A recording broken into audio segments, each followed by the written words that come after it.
Hello and welcome to my talk today. My name is René Freingruber, and today I'm going to tell you something about application whitelisting and how you can bypass this kind of protection. So let's have a look at the plan for this talk. First of all, I want to introduce application whitelisting, so the general concept. So what is this? Why should you use this? And what problems exist with application whitelisting? After that, I'll tell you what McAfee application control is. This is one software which can be used for application whitelisting. There are many others, but in this talk we will focus on McAfee application control.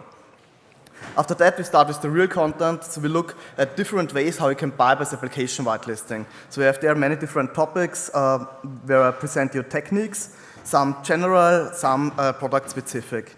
And at the end, some kernel-end vulnerabilities and, of course, demonstrations so that you see this is really working and not just theoretical. The last chapter is the conclusion where I tell you how you can harden your systems and also about the vendor response. What was fixed, what was not fixed, and, of course, how you can fix the stuff yourself. Here's just one quick slide to our company. I come from SecConsult. We are a security company in Vienna, but we have offices all around the world. And we have a team of over 70 security experts and making more than 400 security audits per year. So for the introduction, I have here a video from the website from McAfee. I want to quickly show you this video.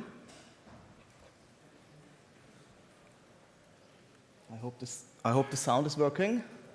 McAfee Application Control, Security through Whitelisting.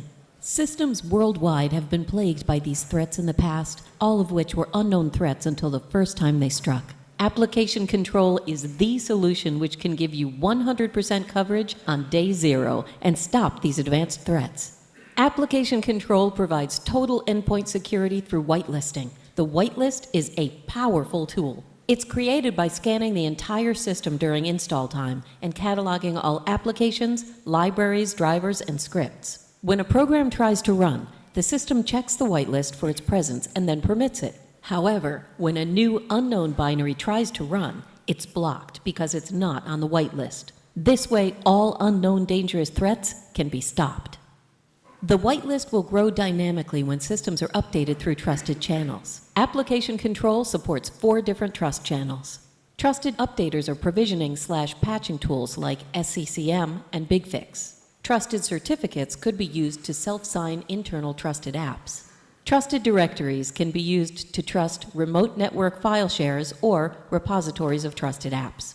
IT admins could be configured as trusted admins, so all their changes are permitted. These 4 mechanisms make this solution scalable to the largest of enterprises. Memory protection is the second layer of defense complementing whitelisting and makes whitelisted programs exploit-proof. Programs such as Adobe Reader and Internet Explorer can be used safely in spite of having vulnerabilities. A hacker would never be able to exploit those vulnerabilities to circumvent and evade whitelisting. So I think I'll stop here. I think in this video some very critical statements there, but it also already told you some ways how you can bypass their protections, but we will see this later. To be fair, I have to say that they already removed this video from the website, so I also showed this video in my last conference where I give a talk, and in the meantime they really replaced this video, which I think is very good. Because of course it's very trivial to bypass their exploit preventions. But you will see this later. So to summarize again, so application whitelisting, the idea is you install your web server or your workstation, and after you have installed every application, you install application whitelisting. That means the system is scanned for all libraries, all scripts, or executables. All these applications are put into a database. This database is then called whitelist. And every time you start a script or an executable, the script is first checked if it is in the database. If yes, you can execute it. If not, you cannot execute it because it was not there when you installed application whitelisting.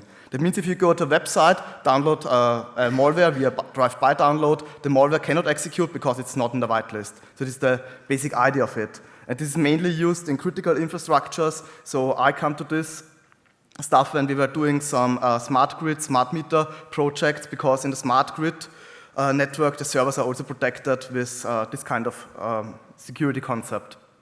This is mainly because in SCADA environments you often have the restriction that you cannot update your systems, and so they try to add additional security concepts there.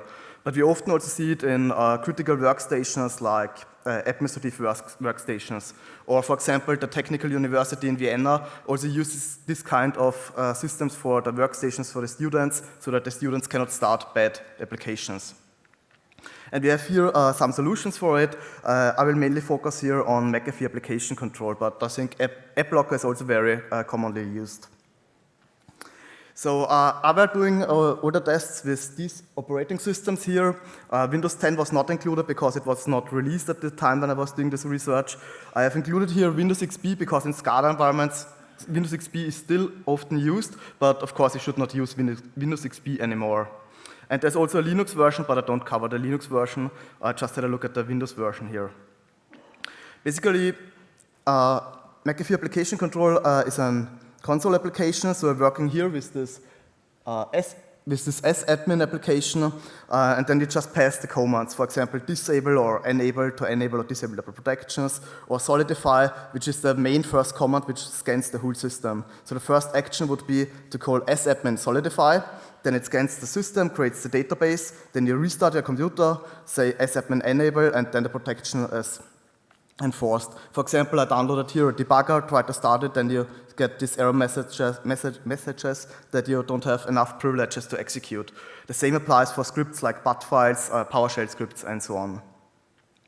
It has additional features like write protection or read protection. So in this case, write protection is mandatory because they whitelist the path to the executable.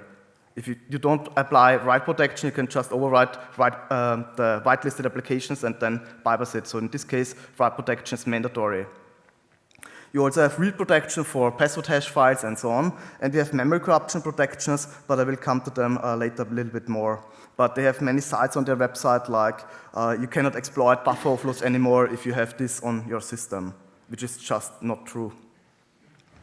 Another very important concept are updaters, because one of the main problems with application whitelisting is how do you deal with updates. So let's say you have a dope reader there, it's in the whitelist, and a dope reader wants to update itself, but it cannot overwrite the libraries because the libraries are write protected.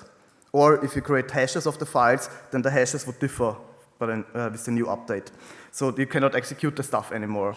And McAfee deals with this problem with updaters. So you have special processes which are just identified on their name, and these processes just bypass all protections. So every process in this default list here can overwrite write protected files. And these are mainly McAfee products, so that their own applications are working. But you also see here Flash Player, NVIDIA, Java Update, and so on. So the most common tools are here by default, but you can also add the stuff yourself. And this is working here. You have here the main component S-admin. So the user are interacting with S-admin, with the console application. Then you have a service. The service is running with higher privileges, with system privileges. This is the component which is mainly responsible to implement all the kind of protection, the functionality, like scanning the whole system and creating the database. And then you have the kernel driver, and the kernel driver enforces the real protections like write protection or application whitelisting. And these two components, the S-admin console application and the service, are speaking together with inter-process communication via named pipes. So it's basically just forwarding all commands together with the password.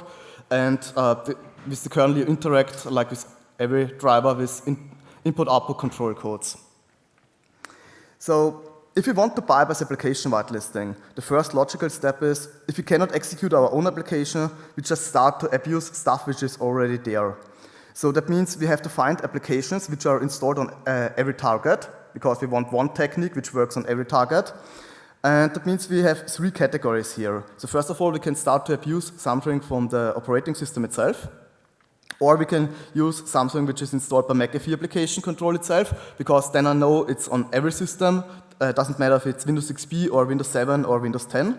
And the third option would be to use something which is very frequently used, like Office, Java, .NET Framework, because it's installed on most systems. And I basically found many applications in all of these three categories. And I think the very first thing which comes into your mind if you're a penetration tester is PowerShell, because PowerShell is just extremely powerful. You can have access to the complete Windows API, you can invoke shellcode with it, so you have full code execution. So if you can call it, you already have bypassed application whitelisting. And it's just whitelisted per default, and it's there since Windows Vista. So if you have an up-to-date operating system, you have PowerShell. PowerShell scripts are also whitelisted, so you cannot execute PowerShell scripts, but the problem is you can pass every script directly as argument here. So in this case, I have said, give you the encoded, the base64 UTF-8 encoded PowerShell script, and it would directly execute it. So in this case, I just start in calculator, but of course you can start any meshing code, any assembler code which you like. So for example, you should have a look at PowerSploit, which is a collection of many very useful PowerShell scripts. So for example, you already can do reflective PL injection. That means I can load any PE file, any executable, into the process space of PowerShell and then execute it on behalf of it. So that means at this step, I can already bypass application whitelisting completely. But you can also do port scanning, keylogging, mimicards, dumping passwords, and so on. So just for reference, this is the PowerShell script which I was using to inject my shellcode. So if we somehow manage to start PowerShell, we can bypass all the protections. But the big question now is, how do I force a victim to start PowerShell? Because I cannot put it into a BAT file and send it to them, because BAT files are also whitelisted. So I can again not bypass it. So my idea here was I divide this big task of bypassing application whitelisting in several smaller steps. So the first step for me is to get something which I call basic code execution, which means I want to execute some sort of scripts. I don't have access to the Windows API, I cannot execute shellcode, but I at least can do something on the system like starting programs. The second step is to turn this to full code execution. In this step, for example, I call PowerShell then, and to get full code execution, and an optional step would be to disable all protection. So if you're making a penetration test, you don't want to make all time step 1, step 2, you can just disable the stuff. But for this, you often have the requirement that you're the administrator, and for this you have to bypass user account control. But you don't really need to do this. So getting basic code execution. So the very, very simple idea is if I'm sitting in front of the system, I can just type it in. So if I'm a student and my university has kiosk systems where I can just type everything in, I can just start PowerShell. This is trivial. But you can use the same attack idea via social engineering, like with Rabataki. I think most of you know this. This is a little device. It looks like a USB stick, but in reality it's a keyboard. You can pre-configure what is typed in. So as soon as you plug it in, it says I'm a keyboard, typing it in, and then it would just say start PowerShell. So you can also use this attack against systems with application whitelisting there. But the most common attack vector in social engineering is that I send my victim a file, and he just clicks on the file and he's infected. Of course, this is not possible because executables, BAT files, PowerShell scripts, and so on are protected. But the problem is that they are using here a blacklist approach in their whitelist approach, and that means they have very likely forgot some of these extensions. So for example, you can use HDR files. This is a little bit older file type. It's HTML applications, which means you have full code execution with this stuff. You see here, I can just get here this, I can create a script object, a shell object, and then can start any application. So in this case, I'm just starting calculator, but I can also start PowerShell. And the big problem with this is it looks like a normal application, and if I send it to a victim, he thinks I'm protected by application whitelisting. So if the application starts, it should be whitelisted by my company, so I can, it's not, it should be allowed, and I can just click on it. Or, for example, you can use JavaScript files like done with Synclocky, with some ransomware in the last time. And there are many, many more. I've included here shortcuts too. It's a little bit ridiculous to use shortcuts, but the problem is you can fix all these other kinds of like JavaScript files and so on with a correct configuration, which I will show you later. But the problem is I don't think that you can fix shortcuts. That was the reason why I've included it here. So you can just create a shortcut, send the shortcut to the victim, and if he clicks on it, he's also infected. Or in an internal test, if I just put the shortcut on a share and some other guys click on it, it would look like this. And you can also use the idea of shortcuts inside help files. So you see here, these little help files, if you click on it, you again can have full code execution. So you can use again this in social engineering attacks, because this help file has a link to PowerShell, and it would automatically execute it if you click on it. And there are many, many more, like encoded JavaScript files. For example, a gadget is something which I would not use because there you get this ugly message box. Don't think that it has high success rate, but there are many, many others there. And my idea was to think about the attack vectors which I'm using to compromise systems, and then test if application whitelisting would protect from them. So I thought, okay, this was social engineering now. I'm also getting shells via application vulnerabilities, like SQL injection. If it's badly configured, I can write into art file and dump a shell on the system, or directly command execution, and so on. And in all these cases, you can again start local applications. So in all these cases, you can again easily bypass application whitelisting. Another attack vector is pass the hash attacks. This one is a little bit older, but I have included it here because it shows you really good that most attack vectors are protected, are prevented by application whitelisting, but it's really trivial to change the attack so that it's working again. This is a very good example for it. So for example, if I'm at the customer, at the internal audit, I typically scan with automated security scanners the internal network, and with manual analysis looking at all the ports and web stuff and so on. And at the end of the day, you typically have several shells on many servers. Then you can, for example, go on one server, and if the administrators configure the same password, for example, for the local administrator on 2 server systems, you just have to dump one hash and can use this hash to authenticate on the next system. This is called pass the hash attack. It's a little bit mitigated with new operating systems, but it's working in many companies. And it would look like this. So you have a shell on one system, then you're dumping here the hash, and then you just use this hash to authenticate on the next system, and then you get a shell on the next system if they have the same local password configured. And the problem is, if the target server is protected by application whitelisting, this will not work, it will just fail. And to find out why this is the case, I just had a look at the source code. So you're typically using Metasploit PSExec for this task, and it's this source code which is responsible to implement this attack. I will show you the next slide. So for example, if I want to execute the command who am I on the target system, I would end up calling these commands here. So you see here, I'm calling echo who am I into temp.bat, and then just start cmd-exe, which starts cmd-exe, which just starts this bat file. And the big problem here is the bat file is not in the whitelist. That means it will not be executed.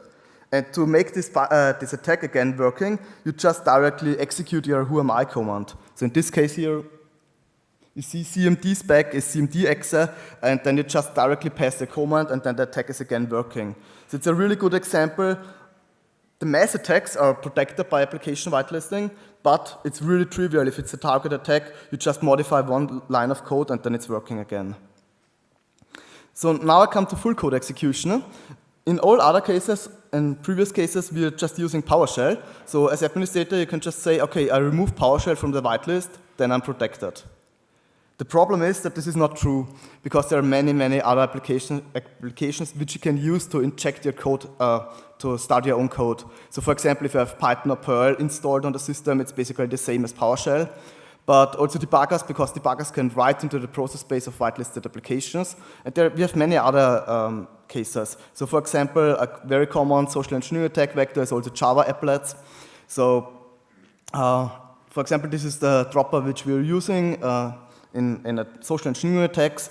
So for example, I'm sending spoofed mails to a company from the same company name, and say, go to our internal website, you can calculate their, for example, your Christmas bonus, and they're clicking on it, and they want to see what their Christmas bonus will be, and then they just accept the Java applet, and the code will be executed. And typically, these applets will just write the malware from the resource section out to a temp file, and then just execute it, and this is again prevented, because the malware will not be in the whitelist. So through the bypass, we can again start PowerShell instead, but we wanted to do it without PowerShell, so you can also inject directly your code into the Java process. If you want to find out more how this works, you can just have a look at this talk here. You can find it on YouTube or the code on GitHub. So you can directly, via the native command, you can directly inject the code into Java process. And the same applies for Office. So with the shellcode to VB script, you can directly execute your shellcode on behalf of Office. Since Office is whitelisted, it will be executed.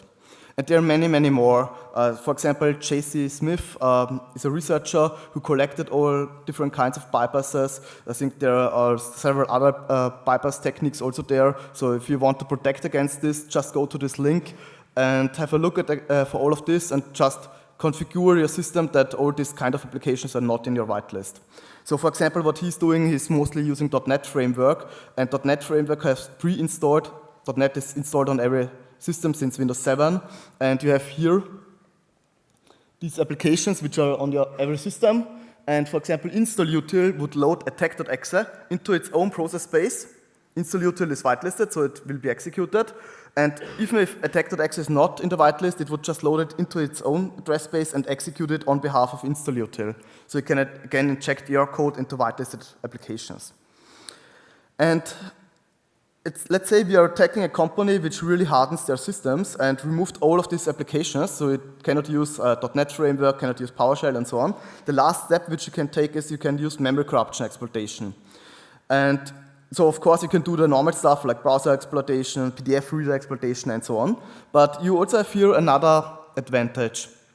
Because since I already have basic code execution, I can start the application again and again, and I also can start local applications. And the problem is here, if I have a memory corruption like a buffer overflow or use of the free bug in a local application, it's not very likely that the company will fix this because it makes no sense to exploit it. Because you're not raising your privileges and you cannot make a remote attack. So it just makes a sense to exploit it to bypass application whitelisting, and application whitelisting is not used by so many people. So it's not very likely that it will be fixed, and it should be very trivial to find such bugs with fuzzing, because nobody else is doing this kind of stuff, because you don't have anything from it except bypassing application whitelisting. And you can also have some advantages because you can do brute forcing, install shims, and so on. And here's the question, what application do you target? So first of all, you can target something from the operating system, or you can target something which is installed by McAfee itself. The problem with operating system is that on Windows XP you have another binary than on Windows 7, then on Windows 10, then you have 32-bit, 64-bit, you have English version, German version, Service Pack 1, Service Pack 2, and so on, and you have to write one exploit for all of these operating systems. And of course, the operating system developers know what they're doing, at least the most time, so they will have many protections enabled, like address-based legitimization, data execution prevention, control flow guard, and so on. So it will be very hard for you to write an exploit. On the other side, McAfee may have missed some of these protections, and we will find the same binary on all operating systems. So in this special case of McAfee application control, you also have a third option, because McAfee is using trusted updaters. That means they have this pre-configured list of trusted certificates, and everything signed by this certificate will run, must not be in the whitelist, but will just run. That means you can just download any McAfee product, find one buffer overflow or something like that in it, drop it to the victim system, and abuse it to get, again, full code execution. But in this case, it's not really necessary, because when I was doing this research, I just had a look what is installed by McAfee application control. By the way, it's also called Solid Core. This was the old name, Solid Core. And you see here, they have installed by default on all systems a zip application from 1999. And yeah, in 1999, it didn't have any stuff like address-based legitimization, data execution, safe-C, or stuff like that. So it will be very easy to exploit. And you can just make a Google search, and you will immediately find remote code execution and vulnerabilities in it. So, but there were no information where exactly this vulnerability will be. So I just had a look at the source code. Give you here a quick time that you read the source code and find the bug yourself. I'll give you just a quick hint, it's below line 1727. And when I was doing this kind of research, I also had access to a very expensive static source code analysis tool, because I was doing a training with this, and I just ran this source code analysis tool against this, and it really missed this vulnerability, which is really, really easy to find. And it reported me about 200 other vulnerabilities, 200 buffer overflows, but it were all false positives. So they were always making string copy, but allocating just before the correct size. So I had 200 false positives, but not found the real vulnerability, which is exactly here, which is really trivial. What you're doing here is airbuff has a fixed size, and you're just taking the argument and just appending to it and don't checking the size of airbuff. So it's a really straightforward buffer overflow. So it just passed many A's, it's just crashing, and in WinDebug you can just see that it's exploitable because you can write to any location. You can then analyze the stuff. But there should be some memory corruption protection, so we should not be able to exploit it, because they mentioned in their video we will not be able to exploit it. So on Windows XP you have these memory protections here. MP stands for memory protection. Basically we have CASP and Wasserer. Wasserer is disabled on Windows XP, but since Windows 7 everything is enabled, and in Windows 8.1, 64-bit, every protection just disappeared. And okay, my idea was to just verify what they're doing. So I wanted to start an exploit, see that the exploit is failing, and then analyze why it is failing, how far I can come, and to find out how I can bypass this stuff. So I think this video will not work. Unfortunately, since Windows 10, my videos are not working anymore in full screen. So I will just show you the video like this.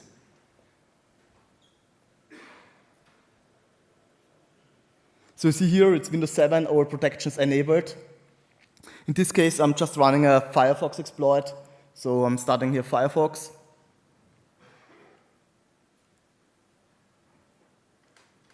And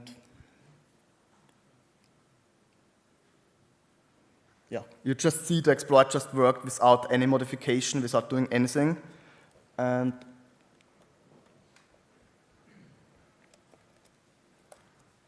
so my idea then was, okay, this is an integer overflow vulnerability, so maybe they're just saying they protect against buffer overflows. So next idea was to test buffer overflows, but basically I just skipped this demo here. It's just working again without any modification. So basically all my exploits were just working without any modification, and then I thought, okay, where are their protections? So the next thing was to load the stuff inside the debugger and check it. So you see here, if you have McAfee application control memory protections enabled, they will inject this library, which is called SC, inject into all protected applications. And then you will see inside the debugger that you get many exceptions, always around this address here, around 7C8 and so on. So the next thing is to check what is there, because we get here access violation when reading this address. So I was checking what is there. It's basically the PE header of kernel 32, DLL, which is the main library from the Windows operating system. And if you have this protection enabled, they just remove the readability from this location. You see here, the location is no longer readable. That means every time someone is trying to read from this location, you will get an exception, and then the code from McAfee can kick in and handle this exception and can add additional checks. So because shellcode is typically reading from this location, you will get an exception, and then you can add code to check for this shellcode execution. And what they are basically doing is they just check if the associated code, the triggering instruction, is located in a executable section, which is basically data execution prevention from the operating system, which is implemented by hardware, just implemented in software. So it's way weaker protection than you have in your current operating systems. But for operating systems, you need hardware support, but I think nearly all PCs currently have this hardware support. So the bypass is very trivial, and since my exploits already have to bypass data execution prevention, I'm bypassing their protection per default. But it's also very trivial to bypass their protection without applying return or data programming. Another thing to mention here is that they're injecting into all protected applications a memory location which is writable and executable, which completely breaks the data execution prevention from the operating system, because now as a attacker you have a segment which is writable, so you can write your own code to it and directly execute the stuff because it's also executable. This is the main problem. So they're injecting it to all applications. So basically they are they make the protection weaker on all the processes instead of better, but they are memory protections.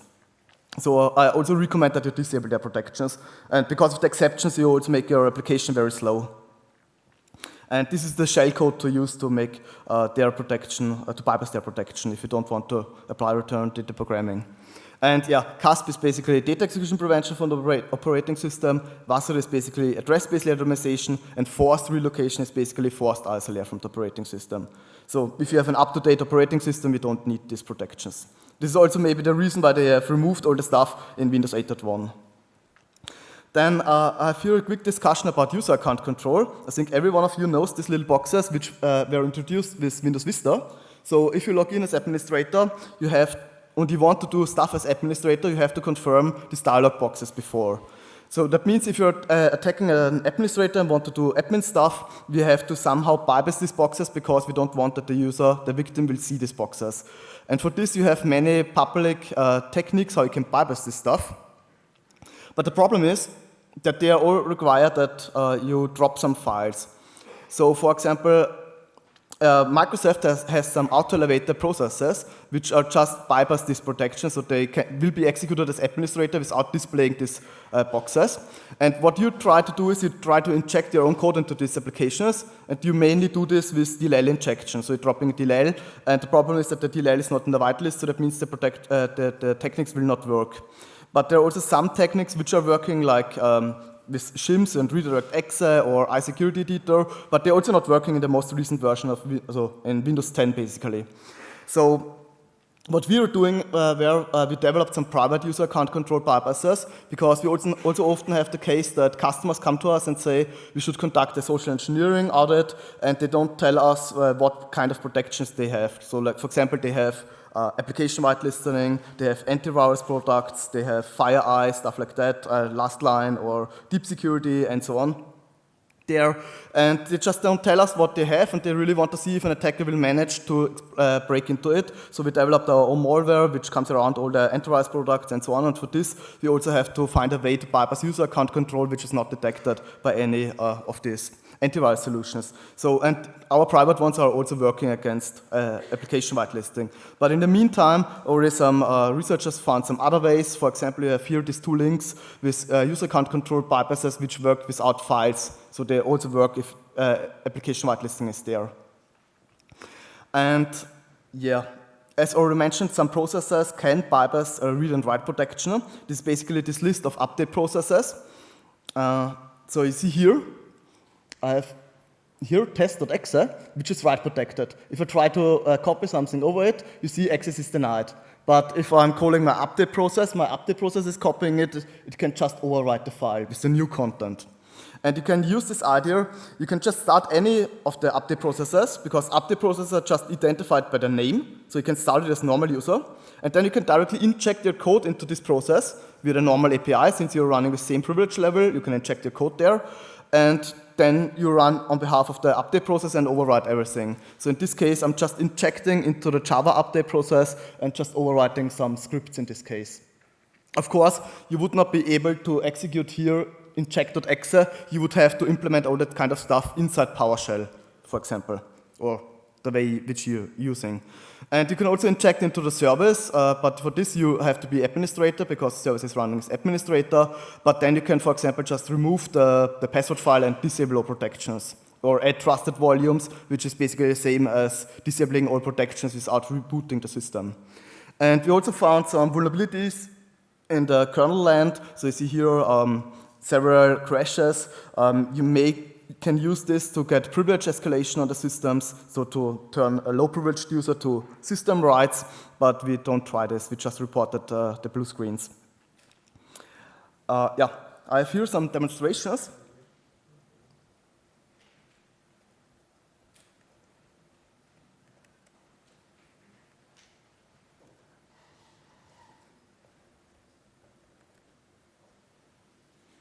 So you see here, I already have scanned the system, and now I'm just saying, now the protections are disabled, now I'm just saying, enable all protections. Now I have to reboot my system.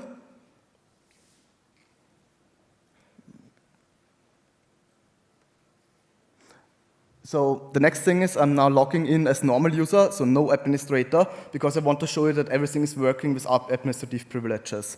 The reason for this is McAfee responded to me that everything is just working if you be administrator, which is just false. So you can apply all these bypasses without being administrator.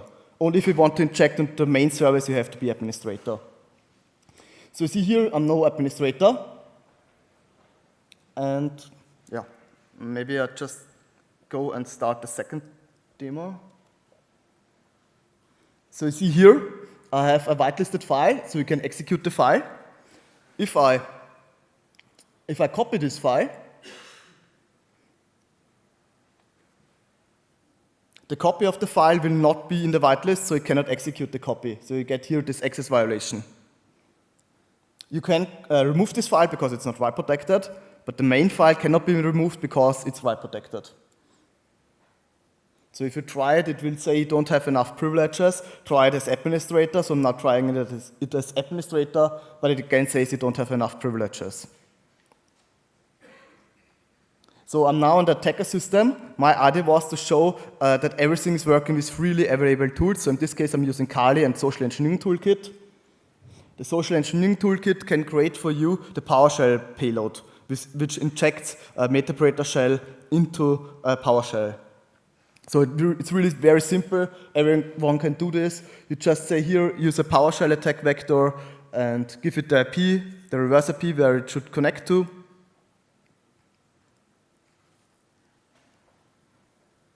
And then I basically created you these files. You have now this file where the complete PowerShell payload is in. So you now just have to find a way how you can execute this PowerShell payload. And in this case, I just created a HDR file because it's looking like a normal application. And the victim will also think it's a normal application. If I can execute it, it will be in the whitelist, so it should be allowed. And you see here, you can open this with Notepad. And you see, it's basically just HTML file, but you have access to the shell object. And now the next. So you see here, if the victim clicks on it, it immediately started my payload. And a real exploiter would start anything else also, so that the victim is not noticing that an attack is ongoing. So it depends on my situation then. But for example, I would start a game or something like that, or display an error message. So I'm now getting here a shell. I think it's a little bit small to read. So you see here, I'm currently running inside the PowerShell process.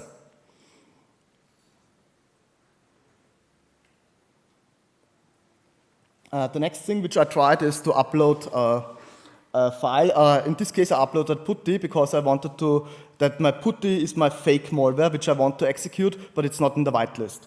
So in this case, I really messed a little bit with the syntax of the upload.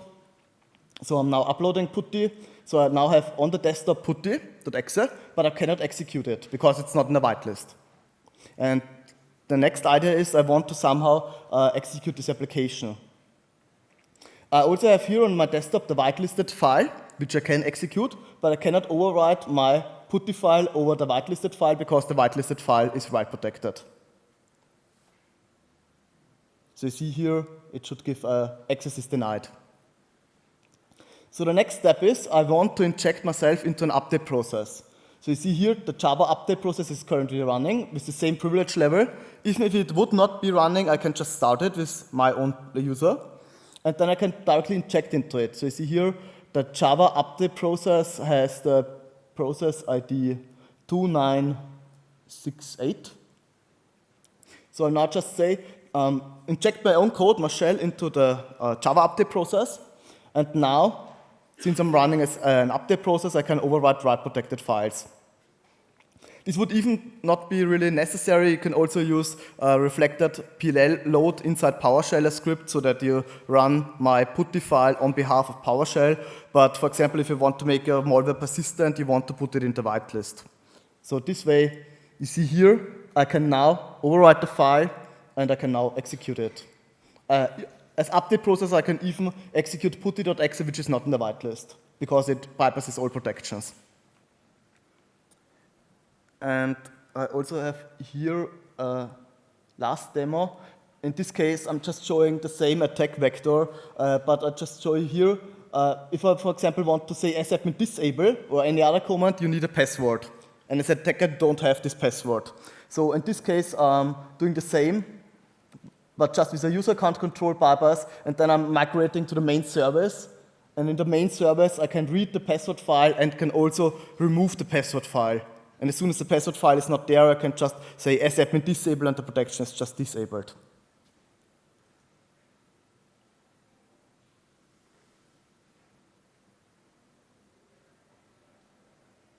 So you see here the password file is no longer there. And yeah, I now can execute any sadmin command. For example, I would add a trusted volume, because if I say sadmin disable, I would have to reboot the system. But I can just say the complete C is a trusted volume. That means I can execute anything in C. Yeah. Yeah, conclusion. In my opinion, application whitelisting is a really good idea, and you should use it. But in some cases, it can even weaken your system. So for example, like the writable and executable sections which are injected into your old processes, or kernel-land vulnerabilities which allow privilege escalation. But if this stuff is fixed and you apply the hardening guidelines which I mentioned, I think it's a really good idea to prevent against mass attacks. So basically all this kind of stuff protects you from mass attacks, but if someone targets your company, he will always find methods to bypass these protections. I have here a quick list about stuff what you can do to protect. So basically just remove everything from the whitelist which I mentioned in this talk. You can also add to the protected scripts stuff like JavaScript, HDR files, help files, and so on. You should remove all update processes because they can bypass the stuff. I would not use memory corruption protections. I would use MMET or some other kind of exploit prevention, Malwarebytes or something like that. And something which I found out later, I think with the latest version 7.0.0, they added here in the skip list. This is a list of names which just can bypass all protections for the script execution. So even if you apply all these hardening guidelines, you would not be protected, because I later found out that they, for example, have here Trend Micro in their list. So McAfee's whitelisting everything which has Trend Micro in the name. So as a attacker, you can just, in this case, I'm trying to execute a PowerShell script. It is not executed because I don't have access to this, but I just create a folder which is called Trend Micro. I can move it in, and then I can just execute it because it completely bypasses everything. And basically, I just have to name my attack script Trend Micro, and it's working. Here, quick notes to the vendor response. So yeah, they basically said everything is low risk because it's very hard to exploit this stuff. Also the zip application, we have buffer overflow mitigation, so you cannot exploit this stuff, so the risk is also slow. We don't have to write a fix for it. Then for all other techniques, they just say it's theoretical and no proof of concept is existing. I don't know why they say this, because I sent them the proof of concept. And they also say that you have to be administrator to inject into processes, which is just not true, because you can do the stuff as normal user, just if the target process is an admin process or system process. And the same applies for the kernel-land vulnerabilities. They just said you have to be administrator to send IOCDL codes to the kernel, which is also not true, because you can send it as normal user in their case. And for example, they didn't fix the stuff which we told them, so we later released a public advisory including the information. And for example, 3 months later, someone at Zero Day Initiative found the same vulnerabilities and exploited the same stuff again. And now they finally fixed the stuff. Yeah. So the current version is 7.0.1. I just had a quick look at 7.0.0, where all the bypasses are still working. So I think the main vulnerabilities are fixed, but you can easily bypass the stuff again. And that's the reason why you should just use the hardening guidelines which I mentioned here, because then you really raise the level a lot for the attacker. Yeah, I'm now at the end, and thank you for your attention. And if you have any question, you can come to me right now or after the talk. Thank you.